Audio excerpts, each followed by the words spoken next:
16장도 계속 연결해서 잘못에 대한 꾸지람이 있죠. 거짓 선지자, 점치는 사람들, 그런 우상과 죄 때문에 꾸준히 책망이 있었고요. 16장은 1에서 14절까지는 버려진 사생아, 부모가 버렸지 않습니까? 부모가 일을 나서 버릴 때는 뭔가 그렇게 불행하기 때문에 이 아이를 가질 수 없거나 키울 수 없는 아이를 낳았기 때문에 그랬겠죠. 정말 탯줄도 다르지 않는 정말 버려진 아이. 그래서 오전에 너를 불쌍히 여길 사람도 없었고 그 아이를 돌봐줄 사람도 없는 들판에 버려진 아이였다. 자, 6절 이하에 보면은 살려야 되겠다. 그래서 주님이 살아라, 너는 꼭 살아라 그래서 살려주었다. 잘 키워서 이 아이가 아름답게 자라났다.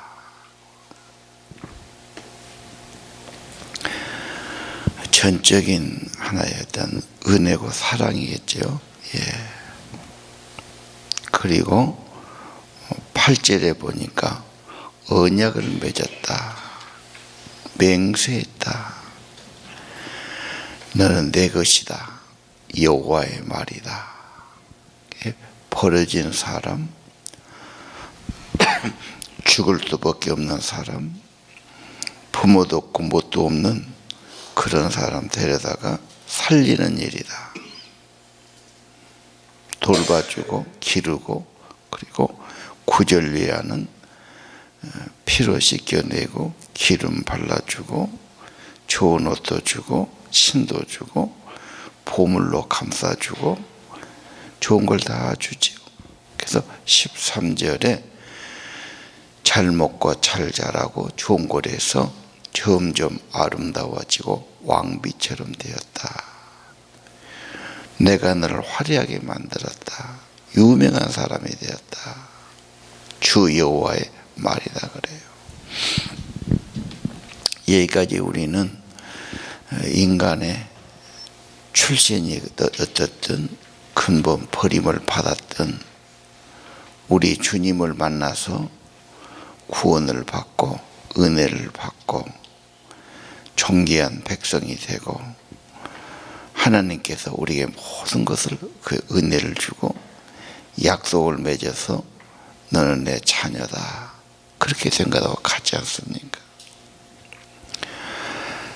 심판이 계속 오지만 하나님은 심판의 하나님보다 앞서서 사랑의 하나님, 너무나 크신 은혜의 하나님. 잘못할 때는 정말 사랑한다면 그의 유익을 위해서 화를 내고 아니라고 해야 되는 겁니다. 그가 해로운 것을 달라고 해서 주는 것은 사랑이 아니죠. 그래서 하나님이 우리에게 해가 되기 때문에 금지하시고 책망하시고 진노하신 겁니다.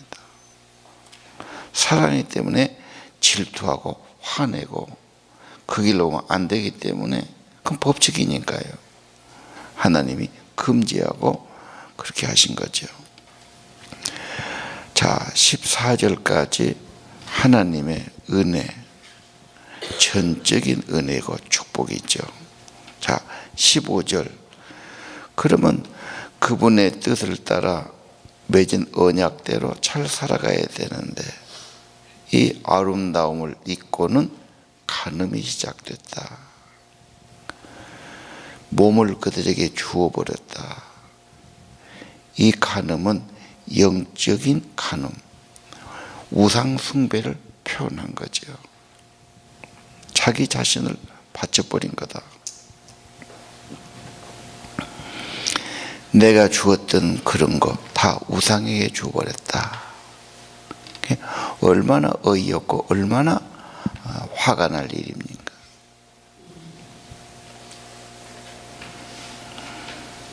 자, 그래서 하나님이 뺏는다, 화를 낸다, 당연한 것 아닌가요? 어떤 여자가 애인이 있었어요. 둘이 좀 많이 친했지요. 사랑도 하고 사귀고. 근데 결혼할 형편이 안 되고 여자가 다른 데로 결혼하게 됐어요. 그 야공까지 하고 선물을 주고 옷도 주고 뭐 다 이렇게 이제 애무를 해줬어요. 근데 옛날 애인이 찾아온 거예요. 마음이 금방 또 거리 가버렸지. 결국은 둘이 나가버린 거야. 그럼 내가 다 해준 남자는 어떻게 됩니까? 너무너무 억울하고 화가 나지.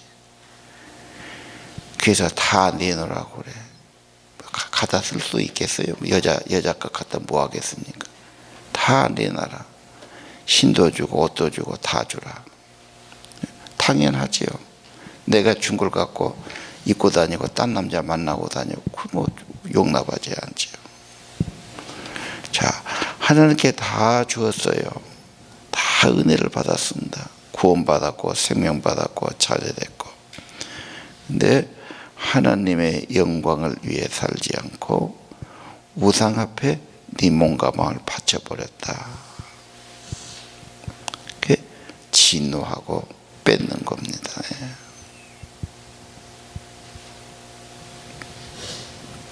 19절, 내가 준 거, 음식들, 기름들, 꾼들, 그걸 거짓 시인에게 제물로 바쳤구나. 네가 이런 짓을 해서 지금 여호와가 말한다. 자녀들까지 우상에게 바쳤어. 그러니 더할 말이 없는 거죠. 그래서 23절 이하, 너에게는 그래서 채찍이 내리고 재앙이 내린다. 24절, 사방에 재단 쌓고 신상을 높이 만들고 거기다가 네 몸을 팔듯이. 주로 뭡니까? 26절에 보면 이집트 사람에게 몸을 팔았다. 왜? 이집트가 강한 나라니까. 살다 보면 믿음이 약해지기도 하고, 살다 보면 눈에 보이는 거, 옆에 있는 거 아무도 가까워지죠. 자, 하나님 갖고는 부족하지 않겠나. 애굽에 아무래도 잘 보이고 그 군사의 힘, 그 도움이 우리를 지킬 수 있다. 왜? 고대 세계는 그저 큰 나라가 적은 나라를 막 치고 그랬으니까요.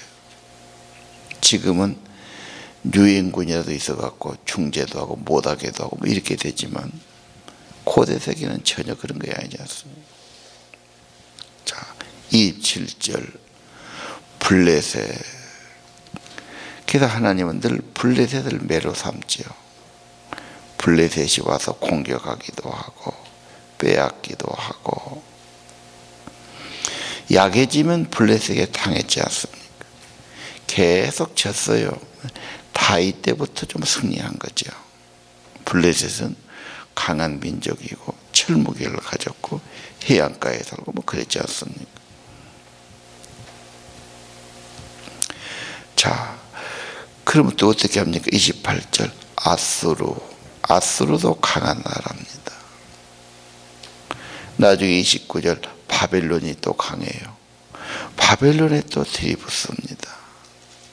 그래서 그들이 건져줄량, 도움을 줄량.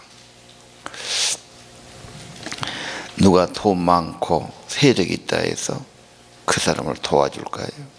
그건 자기 생각이지요. 한두 사람이 아닌데요. 그리고 그런 사람은 뭔가 자기에게 도움 줄 사람만 상대하려고 그럽니다. 정말 어려운 사람을 배려하거나 도움이 되거나 그런 데 관심이 없어요. 근데 자기 혼자 그렇게 의지하고 바라보고 가서 잘하고 막 그렇게 하는 거죠. 예. 결코 그들이 도움되지 못합니다.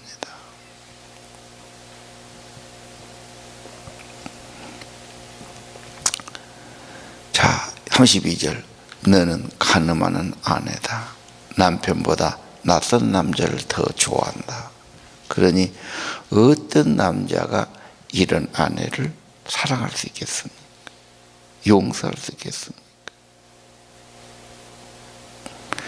창녀는 돈이나 받고 몸을 팔지만 너는 도리어 네가 죽어가면서 남자를 불러들이구나. 그래서 탄식하는 모습이 34절까지 나와 있습니다.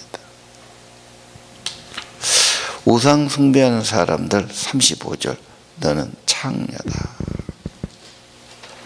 하나님은 그만큼 믿음의 정조를 지키지 못하고 거기에 머리 숙이고 몸과 마음을 바치는 것을 그렇게 말하죠. 그래서 네가 좋아하는 그것들이 도리어 너를 치게 만들겠다. 그래서 애굽한테 늘 당하고 아수르한테 당하고 바벨론한테 당하지 않습니까?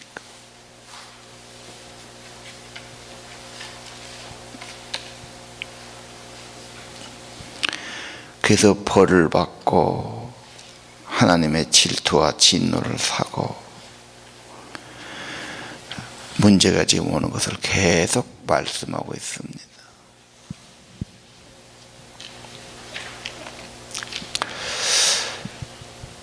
너무 돈을 사랑하면 돈 때문에 고통당하지 않습니다.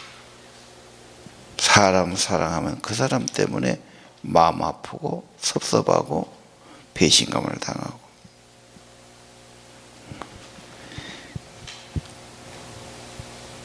자, 43절.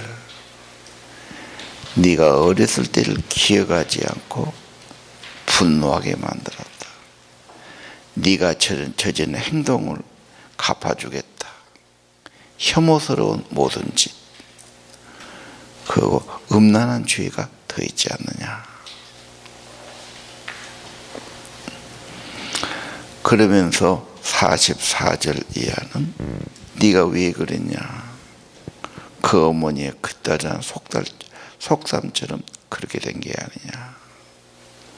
그래서 인간의 죄성을 말하죠.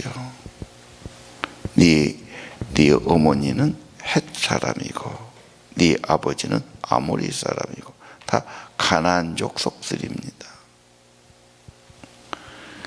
언니는 사마리아고 아우는 소돔이었다. 다 좋지 않은 것 아닙니까? 너는 그들보다 더 타락하고 더 우상숭배했구나. 하나님의 백성, 언약 백성, 구원받은 백성이 그러니까 하나님은 더 분노하시는 겁니다.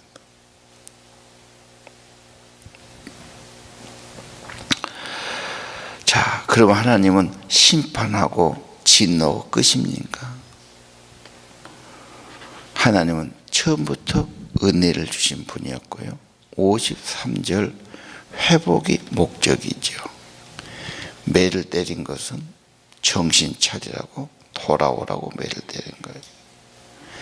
자녀가 잘못한데도 화를 안 내면 그건 사랑이 아니에요.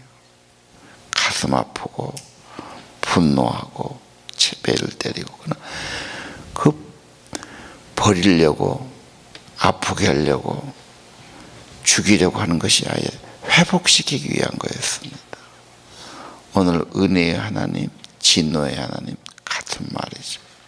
사랑이 질투고 진노였으니까 목적은 회복입니다. 사마리아도 회복시켜주고 싶다. 다시 옛날처럼 그들의 삶을 회복시키고 그들의 누렸던 지위를 회복해주고 싶다.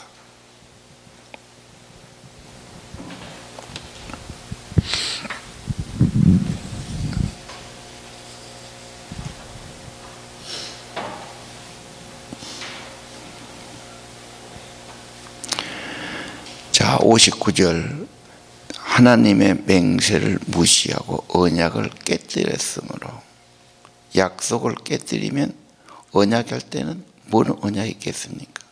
약속을 지키면 그 다음에 이런 좋은 일들이 있고 보상이 있고, 언약을 깨뜨리면 이런 손해가 있다는 것이 언약이지 않습니까? 그래서 언약이 또 철저하다, 그런 가르침이고요. 그러나 60절, 그 근본된 언약, 하나님의 계약이죠. 어린 시절에 약속을 했지요. 나는 너를 길러주는 목자요, 너의 아버지요, 넌 내 자녀다. 하나님만 사랑하고 이 세상에 하나님의 이름을 높이고 전해야 된다. 언약을 기억하고 너와 영원한 언약, 그 언약은 항상 하나님은 영원한 거지요. 그 계약은 유효하다.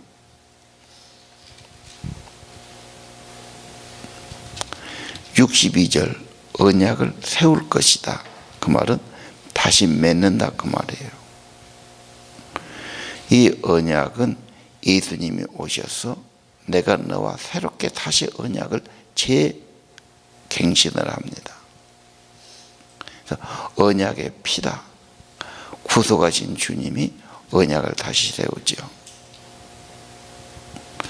63절은 용서해 주시죠. 그 죄인을 용서해서 부끄럽고 창피해서 자기 죄를 회개하고 신실한 하나님의 백성을 만들려는 것이 그분의 목적이죠. 자, 오늘 아주 긴 장입니다. 그러나 결론은 하나님은 사람 따라가고 그 나라의 문화 문명을 따라가고 세상 따라가고 힘 가진 자를 따라가고 섬기기도 하고 마음 주기도 하고 의지하기도 하고, 인간은 그렇습니다. 그러나 근본 인간을 만드신 분이고 근본 구원하신 그분이 우리와 맺은 영원한 언약 때문에 매를 맞고 때로는 징계를 당하고 문제가 있었지만, 하나님은 그 언약이 영원하시기 때문에 회복시켜 주시겠다. 이것이 하나님의 참된 마음이고 뜻이죠. 자, 이 은혜의 하나님, 사랑의 하나님, 영원히 변치 않은 하나님, 이 하나님을 생각하고 믿는 것이 우리 정신건강에도 매우 유익합니다.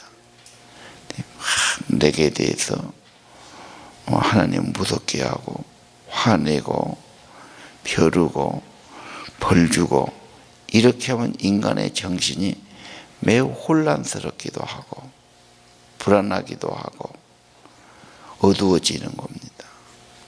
자칫하면 구약을 읽을 때 하나님에 대해서 무서움과 심판과 막 진노하시는, 이렇게 두려워하기 쉬워요.